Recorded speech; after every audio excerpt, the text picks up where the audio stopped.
जय माता की मित्रों, नमस्कार, आदाब, सत श्री अकाल। कैसे हैं आप सब? आज अपार हर्ष की बात है कि आज हमारे प्रेरणा स्रोत आदर्श स्वामी विवेकानंद जी की जयंती है। तो सबसे पहले आप सभी मित्रों को राष्ट्रीय युवा दिवस की हार्दिक बधाई, शुभकामना। मित्रों, आज आप सभी से मिलने का प्रयोजन ये है कि आज सुबह मैं यूं ही बैठे बैठे सोशल मीडिया टटोल रहा था, तो उसमें मुझे एक पोस्ट दिखाई दिया जो बड़ा कष्टकारक था। तो बहुत पीड़ा पहुंची उस पोस्ट को देख के। तो मैं चाहता हूं कि सबसे पहले उस पोस्ट को आप देख लें और तब उस पर चर्चा और उसका मंथन हम लोग किया जाएगा। सबसे पहले आप लोग उस पोस्ट को देखें। देखिए, देखा आपने? निम्न पोस्ट किसी अखबार की कटिंग है और देखिए इसमें क्या लिखा है। यदि भारत के भविष्य का निर्माण करना है तो ब्राह्मणवाद को पैरे तले कुचल डालो। ये विवेकानंद जी का कथन है, जैसा कि इस पोस्ट में दिया गया है। ये पेपर अखबार का कटिंग है। दरअसल आजकल सोशल मीडिया पर जो ये फेक मटेरियल फेंका जा रहा है ना मित्रों, और इस फेक मटेरियल के माध्यम से जो स्वीट पॉइजन समाज में बांटा जा रहा है और समाज को तोड़ने की कोशिश की जा रही है चंद जातिगत कट्टरों के प्रति, तो यहां हमें आज इस विषय पे हमें आप सभी से कुछ कहना है। और ये बड़ी चूंकि भारत की भविष्य की बात है, इसलिए मैं चाहता हूं कि इस पर बातें हो आपसे। तो आइए चर्चा करते हैं। मित्रों, मिर्जा गालिब साहब ने एक शेर कहा था कि हम सुनाए हाले दिल और आप फरमाए क्या। देखिए, अर्थात कहने का अर्थ यह है कि उनके बातों का अर्थ का अनर्थ लगाया गया और महापुरुषों को बदनाम करने की ये प्रयास किया गया। तो इसी पीड़ा है मेरे दिल में। दरअसल विवेकानंद जी के संबंध में यह अफवाह फैलाया गया कि वे ब्राह्मणों के खिलाफ थे। देखिए हजूर, हाँ ये सत्य है कि जब 1893 में वो विश्व धर्म सम्मेलन में शिकागो पहुंचे और वहां सहभागिता दर्ज करने के लिए गए, तो वहां के आयोजकों ने उनसे हिंदू धर्म के प्रवक्ता होने का प्रमाण पत्र मांगा। तो ऐसे में आनंद फानन में वे उस समय तार के माध्यम से, मोबाइल तो था नहीं, तार के माध्यम से वो यहाँ भारत में अपने हिंदू धर्म के धर्मगुरु शंकराचार्य जी के पास संदेश भिजवाया कि कृपया मुझे हिंदू धर्म के प्रवक्ता होने का प्रमाण पत्र अविलंब भेज दिया जाए ताकि मैं इस विश्व धर्म सम्मेलन में भाग ले सकूं। तो शंकराचार्य जी के माध्यम से ये बात कह करके इनकार किया गया था कि चूंकि आप ब्राह्मण नहीं हैं और हिंदू धर्म के प्रवक्ता होने का ये प्रमाण पत्र सिर्फ उस समय ब्राह्मण को ही दिया जाता था, तो इसलिए वे इस पर इनकार किए थे कि मैं आपको प्रमाण पत्र हिंदू धर्म के प्रवक्ता होने का प्रमाण पत्र नहीं दे सकता। क्योंकि मैंने पहले भी कहा कि विवेकानंद जी बड़े दिल वाले इंसान थे, तो उन्होंने अपने दिल पे बात को नहीं लिया। और ये बात अलग है कि फिर श्रीलंका के धर्म गुरुओं ने जो बौद्धिक बुद्ध थे, वो बुद्ध धर्म के मार्फत उनको ये प्रमाण पत्र दिया गया और फिर ये शिकागो धर्म सम्मेलन में भाग लिया। और उसके बाद आप जानते हैं कि उनका ये भाषण संपूर्ण विश्व को हिला दिया और वहाँ से वे हमारा भारत भी विश्व गुरु के नाम से जाने जाने लगा। तो मित्रों, विदेशों में भारतीय संस्कृति की दिग्विजय यात्रा से लौटने के उपरांत उनकी यश संपूर्ण विश्व में फैल गया था और संपूर्ण विश्व के साथ साथ भारत में भी कोने कोने में फैल गया था। अब बस यही पब्लिसिटी बहुतों की आंखों में खटकने लगी। और मित्रों, ये ईर्ष्या तू न गई मेरे मन से, आप तो जानते ही हैं। और इसका परिणाम ये रहा कि विवेकानंद जी के ऊपर बहुत सी बातों का कलंक लगाया गया कि ये मदिरापान का सेवन करते हैं, मांसाहारी हैं, पथभ्रष्टी हैं, आदि आदि बहुतों सा इल्जाम उन पर लगाया गया। किंतु जानते हैं आप कि सोने को 100 टुकड़े करके गोबर में लपेट लिया जाए तो उसका मूल्य कम नहीं हो जाता मित्रों। साहब, टैलेंट या प्रतिभा किसी चीज का मोहताज नहीं होता और कोई छीन नहीं सकता। क्रिया का प्रतिक्रिया भी होता है। आपको कोई शिकायत करने वाला होगा तो समाज में प्यार करने वाले भी लोग होंगे। और इसी सहानुभूति के क्रम में मद्रास में, अब का चेन्नई में एक परिचर्चा, भारत के भविष्य परिचर्चा में भाग लेने के लिए विवेकानंद जी गए। और वहीं पर वो उनकी बात कहने का कुछ अलग मतलब था, मगर ये पोस्ट जो आप देख रहे हैं वही का एक अंश है, या जैसा कि बताया जाता है। तो खैर देखिए महोदय, विवेकानंद कोई ऐसे नहीं हो जाता, उनके लिए बड़ा दिल चाहिए। और रमता जोगी बहता पानी, मैंने पढ़ा है, मैंने किसी भी उनके किताब में या किसी महापुरुष से मैंने ऐसा कहीं नहीं सुना कि विवेकानंद जी ने किसी ब्राह्मण का अपमान किया। खैर, ब्राह्मण के प्रति भी वो बड़े सम्मान रखते थे। और हाँ, ये बात है कि धर्म का मर्म वो समझते थे। उनके लिए धर्म शिवा ही धर्म था और गजब का प्रतिभावान व्यक्ति थे। और वे दूसरे को अस्तित्व का रक्षा करते हुए और दूसरे की मर्यादा भंग न करते हुए अपने अस्तित्व की रक्षा करना भली बात जानते थे। मैं इस तरह से आपको बताऊं कि मान लीजिए कि ये एक लाइन है और इसकी मर्यादा भंग ना हो और बिना छुए और बिना इस पर किसी प्रकार की कोई छेड़छाड़ से किए, इसकी मर्यादा का ख्याल रखते हुए अपनी अस्तित्व को बनाए रखना है इसके समक्ष, तो विवेकानंद जी का सबसे अच्छा माध्यम ये था कि इस लकीर के सामने एक बड़ा सा लकीर खींच दो आप।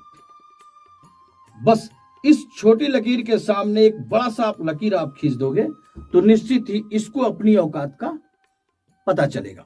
और यही विवेकानंद जी का सांप भी मर जाए लाठी पे ने टूटने वाली कला बखूबी जानते थे। देखिए, उन्होंने अपने एक पुस्तक में उन्होंने धर्म के बारे में उन्होंने कहा है कि एक ऐसा धर्म जो हमें आत्मविश्वास देगा, राष्ट्रीय आत्मसम्मान देगा, अपने चारों ओर के दुख दैन्य को दूर करेगा, निर्धनों को पेट भरने और शिक्षा देने की शक्ति देगा। यदि तुम ईश्वर को खोजना चाहते हो तो मनुष्य की सेवा करो। देखिए, उनके बारे में एक कथा बड़ी ही प्रचलित है, मैं चाहता हूं कि आपसे शेयर करूं। दरअसल एक संत महात्मा थे, वे बहुत विद्वान थे। और किंतु मैं इसलिए कह रहा हूं कि अब तुलसीदास जी ने कहा कि तुलसी संत स्वयं तरु फुलई फलई परेत इतते वे पाहन हने उतते ही फल दे। चूंकि विद्वता झुक जाता है, किंतु यहाँ पर मैं इस कथा को आपको कहने का यहाँ पर थोड़ा सा कथा के लिए कि वो विद्वान संत थे। और एक बार वो विवेकानंद जी के क्षेत्र में गए, तो जहां वो जाते थे उनके पीछे पीछे हुजूम लग जाता था, भक्तों की टोली चल देती थी। क्योंकि विवेकानंद जी के क्षेत्र में गए थे तो उन्हें उम्मीद था कि विवेकानंद जी अपने मठ से बाहर निकलेंगे और मेरे प्रवचन स्थल पर आएंगे, मेरी बातों को सुनेंगे और मेरी बात को समझेंगे। किंतु विवेकानंद जी गए नहीं। जब उनका प्रवचन और सब समाप्त हुआ तो आयोजकों से उन्होंने पूछा कि विवेकानंद जी नहीं आए थे। आयोजकों ने बताया कि नहीं, विवेकानंद जी नहीं आए थे। उनको बड़ा कष्ट लगा, यार मुझे लोग इतने प्यार करते हैं, मेरे पीछे पूरा हुजूम चलता है, मेरे पास बहुत सी सिद्धियां हैं, मैं ज्योतिषाचार्य हूँ और विद्वान हूँ, संस्कृत का प्रकांड विद्वान हूँ, और मेरे पास ऐसी ऐसी शक्तियां हैं कि मैं क्रोध में कहीं देख देता हूँ तो आग लग जाता है, पानी पे चलने जैसी शक्तियां मेरे पास है। और विवेकानंद जी को कम से कम अपने मठ से बाहर निकल के आना तो चाहिए था। तो ये इसी क्रोधावेश में वे विवेकानंद जी के मठ पर पहुंचे और मठ के दरवाजे पे गए, विवेकानंद को बुलाओ। तो किसी ने भक्तों ने जाके कहा कि विवेकानंद जी आपके दरवाजे पे एक संताएं हैं, क्रोध में है। तो विवेकानंद जी आए दरवाजे पे, मुस्कुराए, बोले प्रणाम करते, उन्होंने बोला कि जी कहिए। कहा अरे तुम मुझे नहीं पहचानते हो? कहा क्षमा करेंगे, मैं आपको नहीं पहचान पाया। अरे तुम मुझे अपना नाम बताते हो? उन्होंने कहा कि मैं विद्वान पुरुष, संस्कृत और का प्रकांड विद्वान हूँ, मुझे शास्त्रों पर जानकारियां बहुत सी है, मेरे पास ऐसी ऐसी सिद्धियां है, मैं भविष्य वक्ता भी हूँ, मेरे पास ऐसी ऐसी सिद्धियां कि मैं ताक दूं क्रोध से तो आग लग जाए, पानी पे चलने की शक्तियां प्राप्त है, तुम्हें पता नहीं मुझे मेरे बारे में? विवेकानंद जी कहा कि ये सारी शक्तियां प्राप्त करने के लिए आपको कितना समय की बात कर रहा तू? मैंने अपना संपूर्ण जीवन इसमें खपा दिया, मैं ये 70 साल की उम्र तक मैंने इसी सिद्धियों को प्राप्त करने के लिए अपनी पूरे जीवन खपा दिया।